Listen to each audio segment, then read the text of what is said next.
Louvado seja o nome do Senhor. Que bom que a gente pode caminhar e aprender, e a gente pode testemunhar dessa graça que nos alcançou, dessa graça que transformou a minha vida e a sua vida. E nós vamos caminhar na nossa série de mensagens aí, terminando a nossa jornada pelo Novo Testamento, né? Dos nossos cultos de domingo. Nós estamos aí no livro de Apocalipse, né? O livro profético, as revelações que o apóstolo João recebeu e que estamos vivendo esses dias da expectativa da volta de Cristo e aprendendo com ela. E aí o nome dessa série é A Única Esperança. Estamos aprendendo a olhar para o livro de Apocalipse e encontrar esperança em tudo que nós vemos ali, esperança nessas coisas que para muitos parecem tão complicadas de entender, mas o fato é, Jesus está voltando e eu e você precisamos estar preparados. Por isso, o tema dessa mensagem de hoje é preparados para o encontro. Tanto hoje quanto na semana que vem nós vamos ter esse mesmo tema, preparados para o encontro. E nós vamos usar aí algumas... obrigado, irmão Eliseu. Nós vamos aproveitar e usar alguns ensinamentos que o livro de Apocalipse traz para nós, em especial no capítulo 2 e no capítulo 3 de Apocalipse. Nesse início das revelações que João recebeu, aparecem ali duas figuras já no comecinho, e é a partir dessas duas figuras que a gente vai abordar isso. No capítulo 1, versículo 20, vai aparecer ali 7 estrelas e 7 candelabros. O texto diz assim: este é o mistério das 7 estrelas que você viu em minha mão direita e dos 7 candelabros. As 7 estrelas são os anjos das 7 igrejas, e os 7 candelabros são as 7 igrejas. Nós vamos então, nesses 2 domingos, aprender com o que foi revelado e com a mensagem que foi direcionada para essas 7 igrejas. Os anjos que citam ali, eles eram os pastores, os anjos das igrejas, ou a gente pode aplicar no nosso meio hoje como os líderes da igreja, os pastores da igreja, mas não só da nossa, de todas as igrejas espalhadas pelo mundo, aqueles que lideram a igreja de Cristo. E os 7 candelabros, que são as 7 igrejas, também pode muito bem representar todos os salvos, os santos por Jesus Cristo, hoje espalhados pela face da terra. Então essa palavra, essa mensagem, ela é para mim e para você, não é só para aquelas 7 igrejas lá daquele tempo. Porque o que aconteceu com eles, e você vai ver que o texto vai trazer algumas virtudes, mas vai trazer também alguns alertas, alguns problemas que aquelas igrejas tinham, e essas 7 igrejas viviam tanto virtudes quanto problemas que nós enfrentamos também hoje, que existem no nosso meio hoje. E é por isso que nós precisamos estar atentos, alertas e preparados, porque essa mensagem precisa tocar no meio e no seu coração, para que nós possamos ser transformados e para que essa esperança da volta de Cristo possa de fato aquecer o meu e o seu coração, possa de fato trazer segurança, alegria, que essa esperança seja uma esperança boa, de algo bom que vai acontecer, uma expectativa de algo maravilhoso que vai acontecer. E nós vamos ver o capítulo 2 hoje, que vai trazer 4 dessas 7 igrejas, né, as 4 primeiras, que é Éfeso, Esmirna, Pérgamo e Tiatira. E nós vamos ver algumas dessas situações, dessas virtudes e desses problemas. Nós vamos ler esse texto e vamos lendo e aplicando aí na nossa leitura. Eu quero que você abra a sua Bíblia, você não vai ter todo o texto aberto, nós vamos ler basicamente o capítulo 2 todo de Apocalipse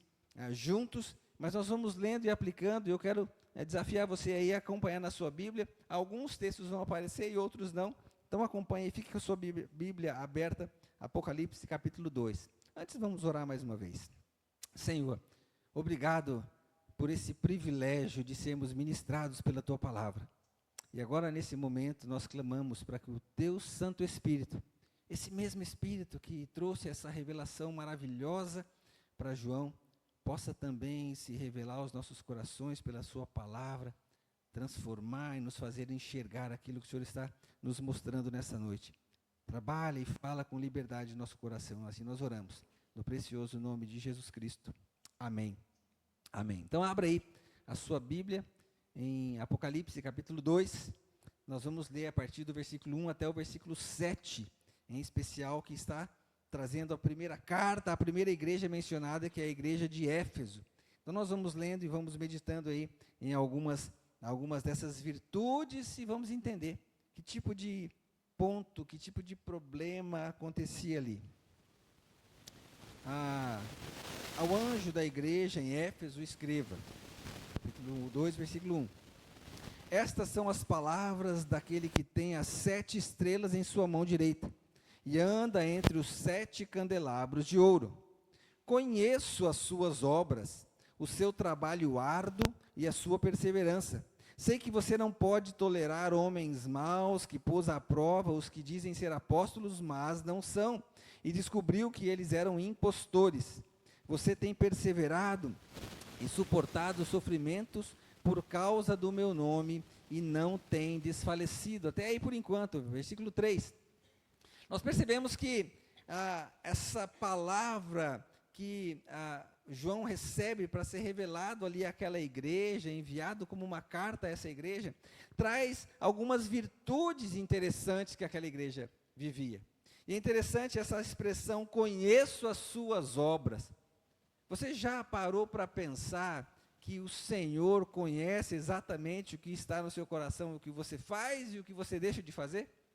Essa palavra a gente precisa ficar atento a ela. Jesus dizendo assim para você, olha Meire, olha irmã Belinha, eu conheço as suas obras, estou de olho em você, sei o que você está fazendo. Olha Débora, olha Sueli, eu sei o que você está fazendo. Você já parou para pensar que o Senhor está de olho na minha vida e na sua vida? E Ele continua trazendo algumas coisas importantes, algumas virtudes importantes. Olha, eu conheço o seu trabalho árduo, a sua perseverança. Eu e você, nós às vezes nos colocamos à disposição do Senhor e de fato trabalhamos arduamente, perseveramos naquilo que estamos fazendo, estamos nos dedicando ao Senhor, e isso é muito bom, isso é precioso, isso é uma virtude que deve ser praticada, é uma atitude que deve ser investido tempo nela. Mas nós vemos que tem mais coisas, e o Senhor está de olho nisso. O Senhor está de olho no que eu e você fazemos.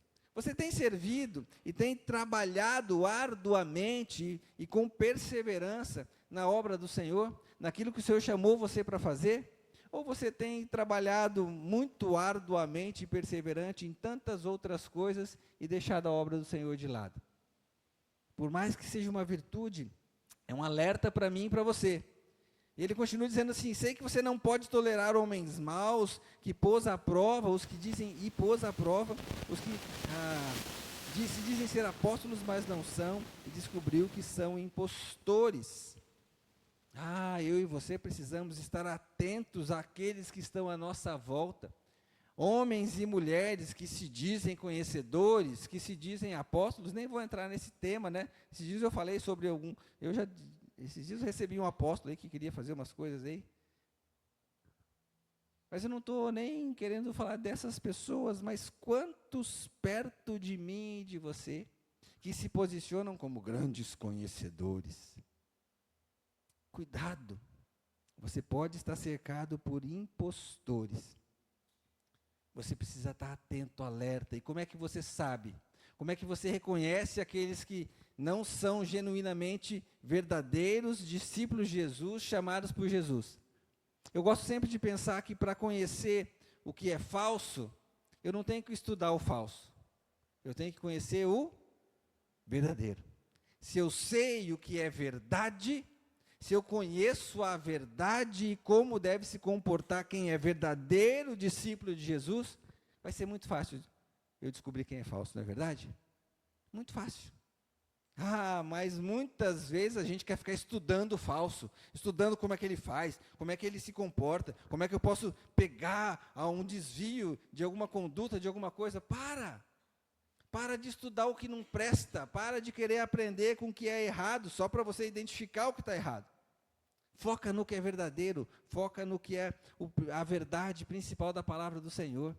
Para de olhar para as coisas que estão aí atrapalhando. Se você focar no verdadeiro, você vai de fato saber que essas pessoas são impostores.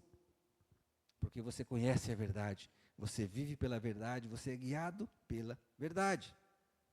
O texto continua dizendo, olha, você tem suportado, perseverado, suportando sofrimentos por causa do meu nome e não tem desfalecido. Que bom. Eu e você precisamos de fato. A vida vai nos trazer coisas difíceis, mas eu e você, nós precisamos suportar alguns sofrimentos por causa do nome do Senhor. Isso é importante, Ele espera que a gente faça isso. Mas aí tem um problema. Aí começa uma situação que diz, olha, estava indo bem até agora, mas contra você, porém, verso 4, tenho isso, você abandonou o seu primeiro amor. Quantas vezes eu e você abandonamos o nosso primeiro amor? Estamos trabalhando, estamos nos dedicando, estamos aí até vivendo, aprendendo a verdade, mas o nosso coração já não ama mais como antes.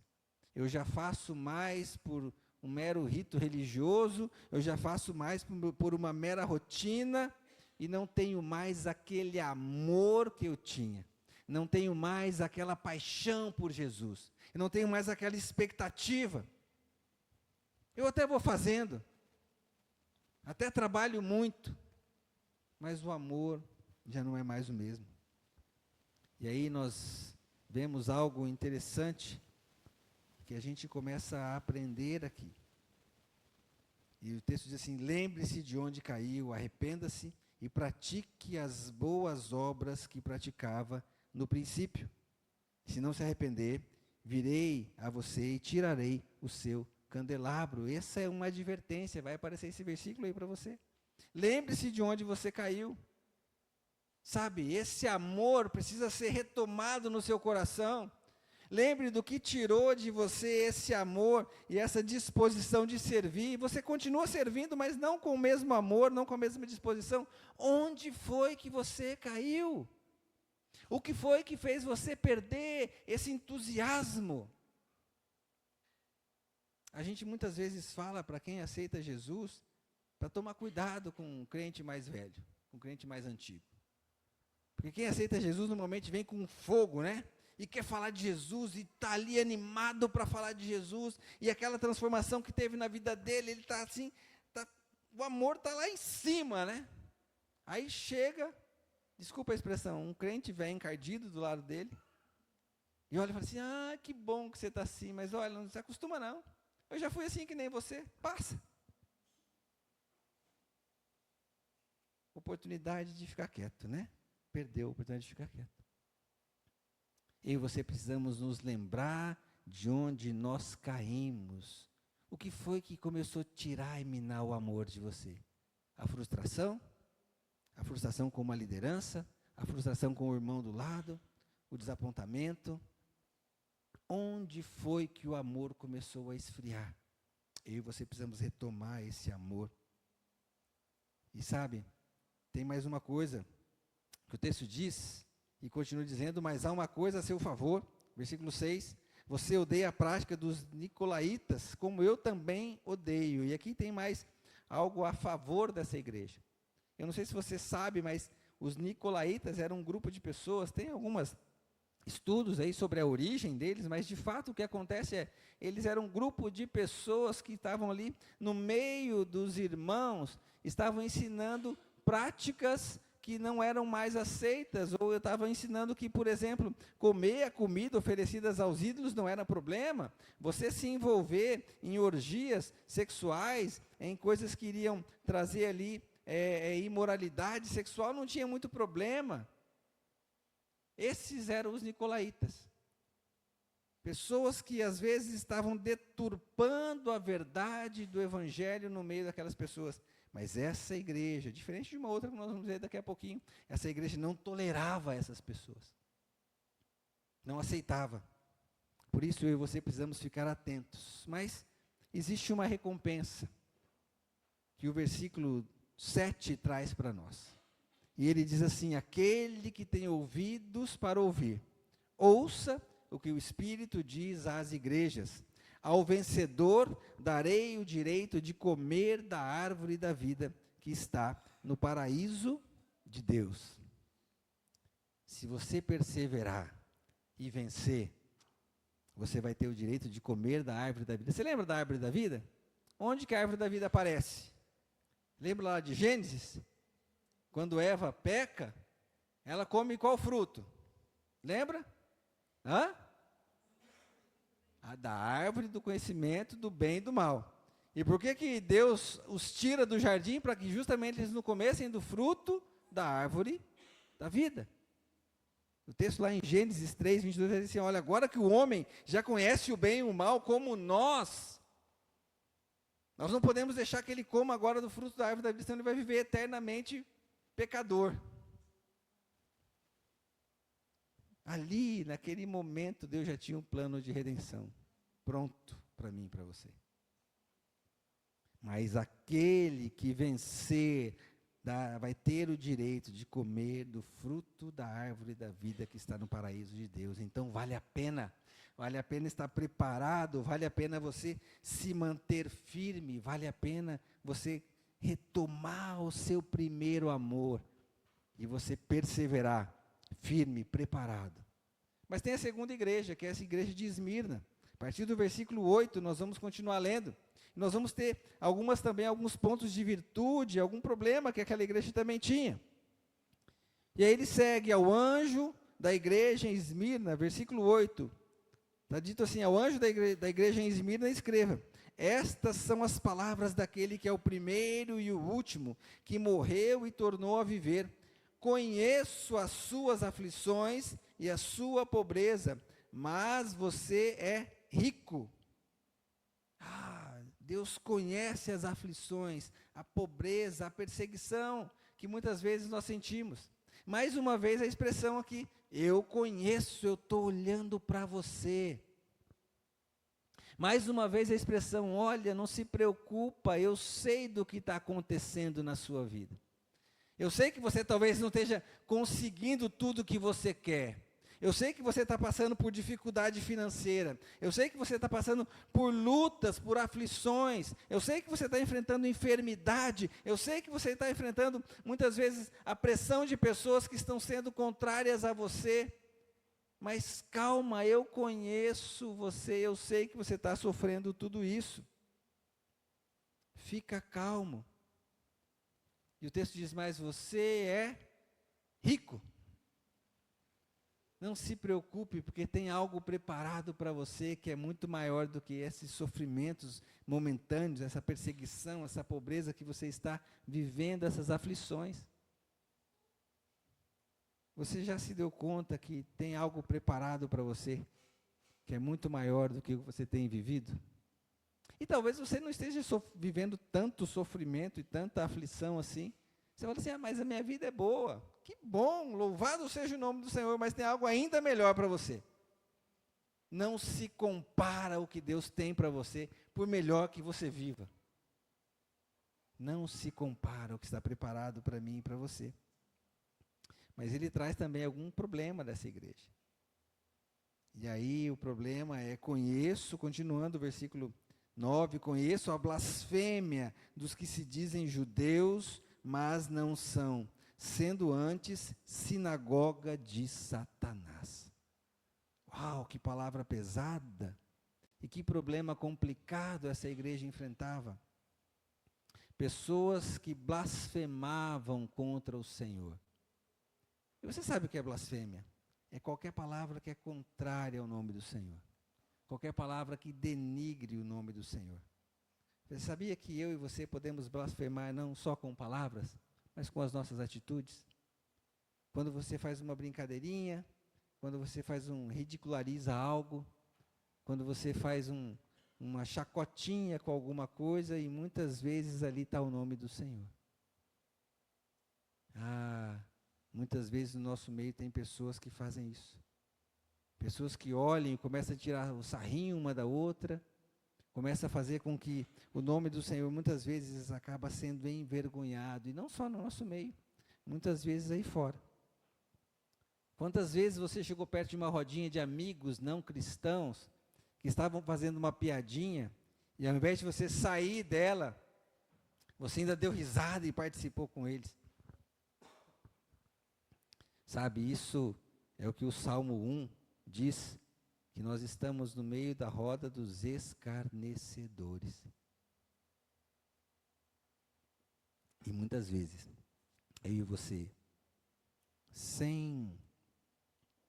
talvez sem pensar, estamos blasfemando contra o Senhor. Mas tem uma palavra de advertência que esse texto traz para mim e para você. Não tenha medo do que você está prestes a sofrer. Capítulo 2, versículo 10. Saibam que o diabo lançará alguns de vocês na prisão para prová-los, e vocês sofrerão perseguição durante 10 dias. Seja fiel até a morte, e eu lhe darei a coroa da vida. Sabe, para de se envolver com quem blasfema. Olha para o seu coração, olha para a sua maneira de viver, peça para o Senhor transformar a sua mente, seu coração e de certa forma transformar a sua língua também, para que você possa proferir palavras que sejam de bênção, e não mais fofocas, não mais intrigas, não mais coisas que vão prejudicar os outros, mas somente palavras de bênção, para que você não seja sujeito, não esteja sujeito a ser acusado de ser um blasfemador. Cuidado, não tenha medo do que você vai sofrer. Por mais que você sofra aí a ridicularização por isso, por mais que você sofra discriminalização, descriminalização é outra coisa, né? Discriminação, porque você não é criminoso, né? Mas pode ser que seja também, né? Talvez você sofra discriminação por isso, mas o texto está dizendo, olha, não tenha medo. Saiba que o diabo lançará alguns de vocês na prisão para prová-los. Talvez você não seja lançado na prisão, mas você vai sofrer essas pressões. Não tenha medo. Seja fiel até a morte, porque eu lhe darei a coroa da vida. Você quer receber a coroa da vida? Você precisa estar preparado, então, para resistir. Existe uma recompensa também, que o texto traz para essa igreja ali de Esmirna. Versículo 11 do capítulo 2 diz, aquele que tem ouvidos para ouvir, ouça o que o Espírito diz às igrejas. O vencedor, de modo algum, sofrerá a segunda morte. Amém? Porque talvez o seu sofrimento vai, inclusive, te levar à morte física. Não tenha medo. Essa morte não significa nada para mim e para você. Eu e você vamos não sofrer a segunda morte. Eu e você vamos viver eternamente, mas temos que ser fiéis até a morte. Você está disposto a ser fiel até a morte? É só assim que você vai receber a coroa da vida. E a carta segue, o texto segue para mais uma igreja, a igreja de Pérgamo. Versículo 12 em diante até o 17. Vai aparecer também aí algumas virtudes, vai aparecer também alguns problemas que essa igreja de Pérgamo tinha. Versículo 12. Ao anjo da igreja em Pérgamo escreva, essas são as palavras daquele que tem a espada afiada de 2 gumes. Olha só, Deus de novo explicando, sabendo das coisas, que conhece tudo. Sei onde você vive, onde está o trono de Satanás. Contudo, você permanece fiel ao meu nome, não renunciou à sua fé, nem mesmo quando Antipas, minha testemunha fiel, foi morto nessa cidade, onde Satanás habita. Essa parece que está mais escrito para nós, né? A gente habita hoje em todos os lugares, nas cidades onde nós moramos, aqui na cidade que nós moramos. Está dizendo assim, olha, onde está o trono de Satanás? O trono de Satanás está nesse mundo, não é? Então não existe lugar nesse mundo que você possa habitar, que Satanás não esteja agindo. Mas sabe, existe algo que você precisa se manter, assim como essa igreja aqui, Contudo, você permanece fiel ao meu nome e não renunciou à sua fé em mim. Você continua fiel ao nome do Senhor? Você continua fiel à sua fé? Nós temos aprendido ao longo desse ano, falamos sobre desenvolver uma fé forte, uma fé inabalável. Uma fé que não é volúvel, uma fé que não é movida pelas circunstâncias, mas uma fé que se fortalece a cada dia, independente do que acontece com você, independente se as coisas estão boas ou se as coisas estão ruins. A minha fé é inabalável, porque é uma fé genuína, verdadeira, é uma fé que permanece firme. Mesmo quando a gente vê pessoas sofrendo, e quando diz aqui, ali o Antipas, ele foi morto por causa de Jesus. Mesmo sabendo que você também pode ser morto, você vai continuar fiel à palavra do Senhor. A sua fé vai continuar inabalável, é isso que eu e você precisamos ter. Mas mesmo quem vive assim, pode ter problema. Olha que interessante, versículo 14. No entanto, tenho contra você algumas coisas. E não é só uma. Essa igreja tinha algumas coisas. Você tem aí pessoas que se apegam aos ensinos de Balaão. Quais são os ensinos de Balaão? A palavra vai dizer aí, olha aí. Que ensinou a Balaque a armar ciladas contra os israelitas, introduzindo-os a comer alimentos sacrificados a ídolos e a praticar imoralidade sexual. Cuidado, a gente já falou ali dos nicolaítas, né? Vai falar aqui de novo nessa carta para essa igreja. Você tem sido levado a fazer coisas que desagradam a Deus por pessoas que muitas vezes estão perto de você? Você tem movido, ou tem se deixado levar por histórias, pelo que você está ouvindo, e eu preciso citar isso mais uma vez, cuidado, hoje você está muito mais exposto, eu e você estamos muito mais expostos. Basta pegar o seu telefone, basta ligar o seu computador, basta ligar a sua televisão. Existem milhares de ensinamentos por aí. A pergunta é, você está preparado para ouvir todos eles?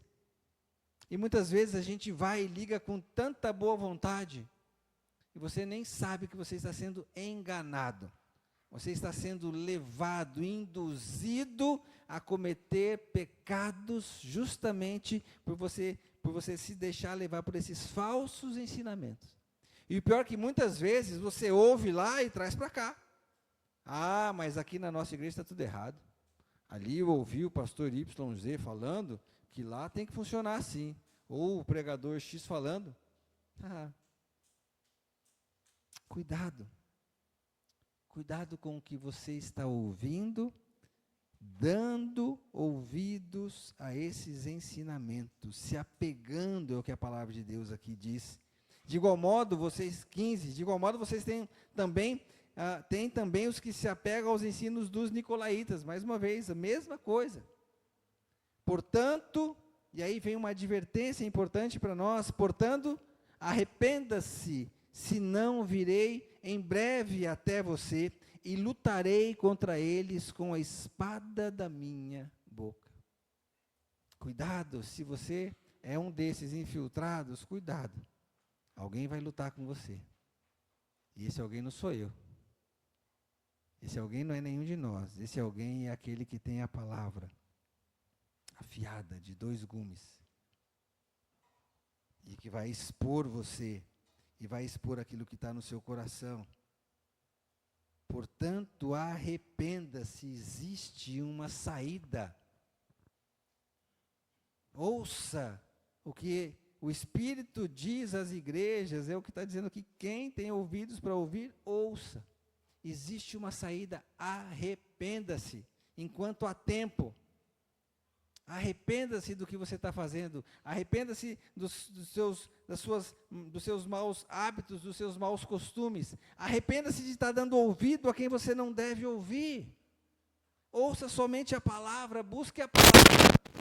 Eu não estou falando aqui para você ouvir só a mim, não, muito pelo contrário, você tem que ouvir a palavra de Deus. Eu tenho dito isso várias vezes, vou continuar dizendo até que você conheça essa palavra, e viva por ela. Você tem que conhecer a palavra de Deus, arrependa-se. Mas tem uma recompensa especial também para aqueles que se mantêm fiéis. Versículo 17. Aquele que tem ouvidos, ouça o que o Espírito diz às igrejas. Ao vencedor darei o maná escondido. Também darei uma pedra branca com um novo nome nela escrito, conhecido apenas por aquele que o recebe. Que recompensa maravilhosa. Eu e você vamos ter um novo nome. Sabe?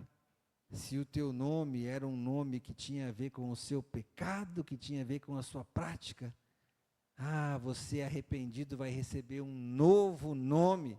Não é maravilhoso isso? Não é especial? Um nome que só vai ser conhecido por você e por Deus. Um nome que vai ser Ele que vai dar para você. Isso é especial demais e você vai receber do maná do Senhor. Quem não quer receber do maná do Senhor? Quem não quer receber desse alimento que vai brotar em nós e vai nos satisfazer de maneira tal que nada mais vai ser importante para nós?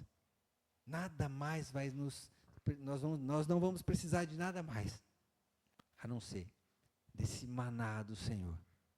E desse novo nome que nós vamos receber.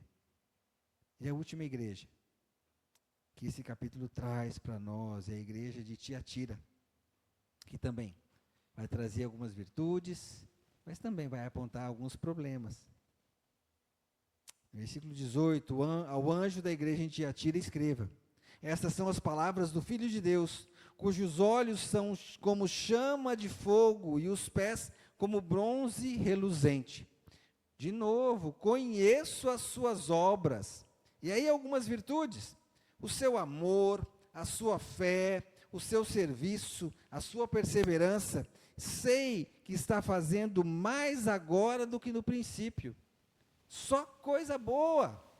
Amor, fé, o seu serviço, perseverança. Você está trabalhando mais agora do que você estava trabalhando antes. Mas, tem uma coisa, versículo 20, no entanto, contra você tenho isto, você tolera Jezabel, aquela mulher que se diz profetiza, com seus ensinos ela induz os meus servos à imoralidade sexual, a comerem alimentos sacrificados a ídolos. E olha que advertência importante a partir do versículo 21. Dei-lhe tempo, e essa advertência vai até o 23, dei-lhe tempo para que se arrependesse da sua imoralidade, mas ela não quer se arrepender. Por isso, vou fazê-la adoecer, e trarei grande sofrimento aos que cometem adultério com ela, a não ser que se arrependam das obras que ela pratica. Matarei os filhos dessa mulher, então todas as igrejas saberão que eu sou aquele que sonda mentes e corações, e retribuirei a cada um de acordo com as suas obras. Que palavra de advertência para mim e para você. Cuidado, cuidado. Mais uma vez aqui, uma igreja que fazia muita coisa boa, mas estava tolerando o pecado, tolerando atitudes dentro da igreja. Atitudes que desagradavam a Deus. Talvez você olhe e pense assim: puxa, essas cartas todas apontam para essa coisa de imoralidade sexual, mas na nossa igreja eu acho que a gente não vive isso. Será? Será? Não é o que está externamente aparecendo. Por isso que ele diz aqui: eu vou fazer isso, de fazer sofrer, vou matar o filho dessa mulher, porque para que todas as igrejas saibam que eu sou aquele que sonda mentes e corações. Essa imoralidade pode estar no meu e no seu coração. Não precisamos de atitudes externas para expor isso. Essa imoralidade pode não ser só a imoralidade sexual, pode ser qualquer outra coisa que o meu coração e o seu coração alimentem, que desagradem a Deus, que não são moralmente aceitas por Deus. e que muitas vezes não tem a ver só com a sexualidade. É um comportamento aí fora que moralmente desagrada a Deus. Quando você se diz cristão e não cumpre o seu papel de cristão na sociedade em que você está. Cuidado. Cuidado.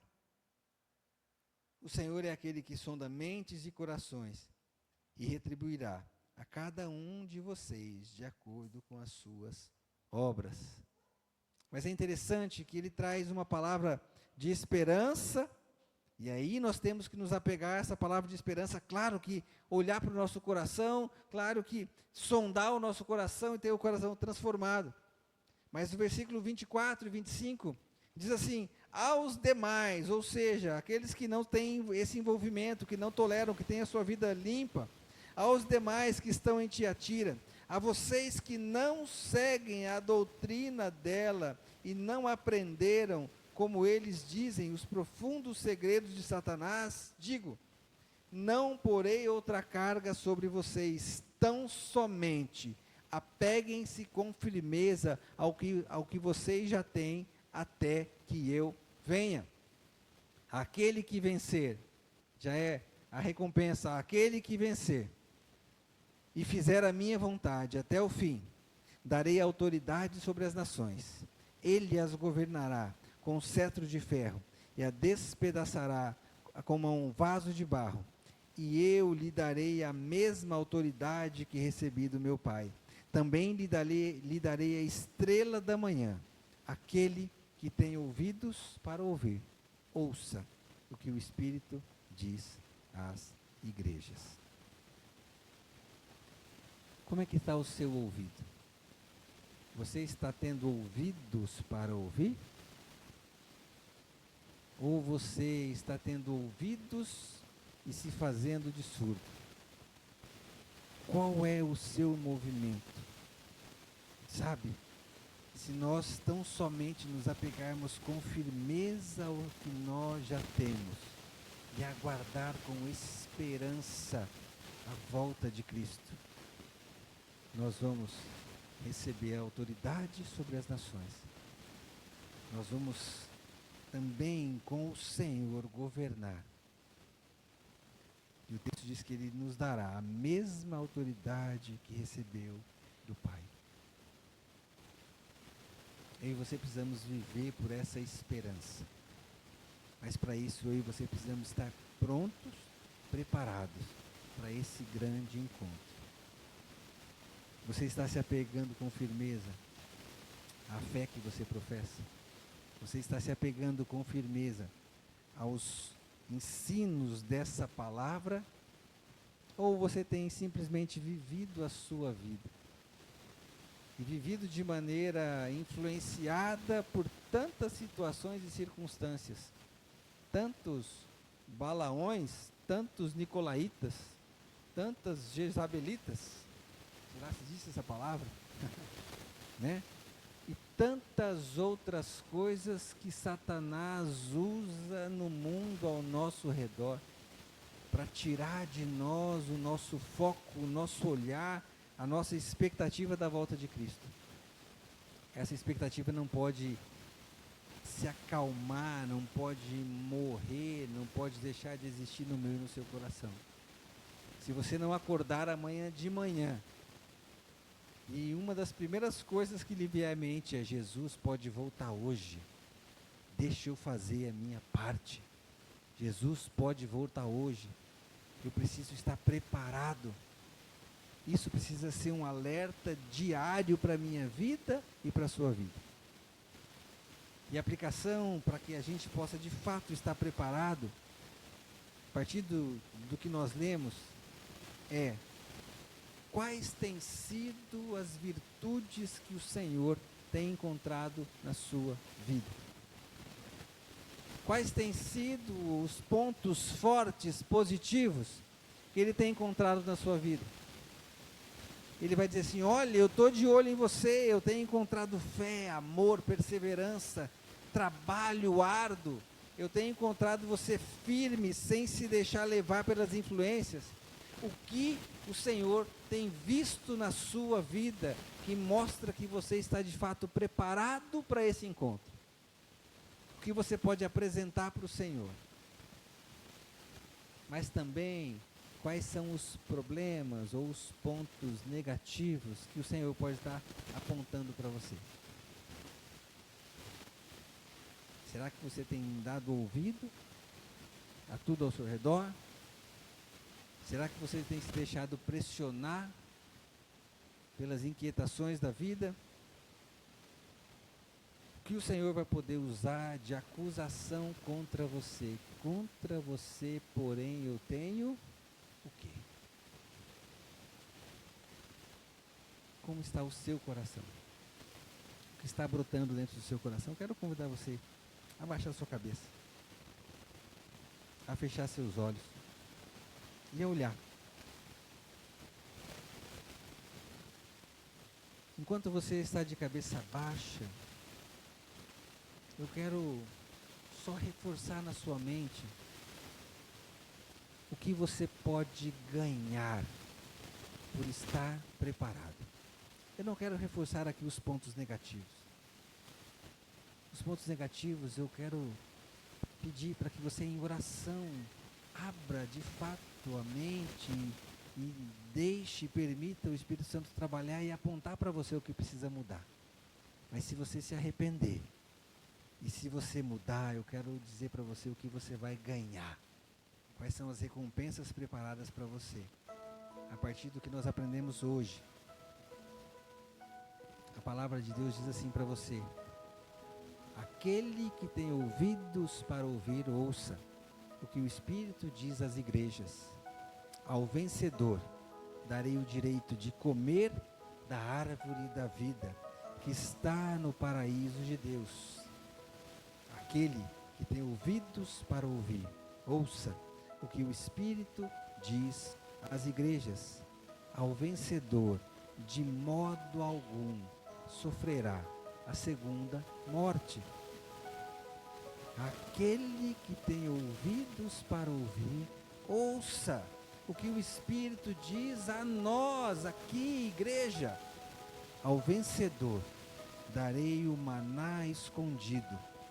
Também lhe darei uma pedra branca com um novo nome escrito, conhecido apenas por aquele que o recebe. Aquele que vencer e fizer minha vontade até o fim, darei autoridade sobre as nações. Ele as governará com cetro de ferro e as despedaçará como um vaso de barro. Eu lhes darei a mesma autoridade que recebi do meu Pai. Também lhe darei a estrela da manhã. Aquele que tem ouvidos para ouvir, ouça. O que você está ouvindo? O que os seus ouvidos estão ouvindo nesse momento? É tempo de você colocar a sua vida diante do Senhor. E dizer: Senhor, eu sou como uma dessas igrejas, ou como todas elas. Tenho me esforçado, tenho procurado fazer o meu melhor. E quando eu olho para mim, eu consigo enxergar algumas dessas virtudes, sim, é verdade. Mas, Senhor, fala no meu coração e revela o que eu ainda preciso melhorar, mudar, me arrepender. Senhor, fala no meu coração e revela o que eu preciso reconhecer de falha, de pecado, de atitude que não te agrada. Talvez eu tenha sido levado por tantas outras influências e não só a do Senhor e da Tua Palavra. Talvez eu tenha dado ouvidos a tantas vozes que não são a do Senhor. Mas Deus, eu quero me arrepender essa noite. Porque eu quero experimentar as Tuas promessas.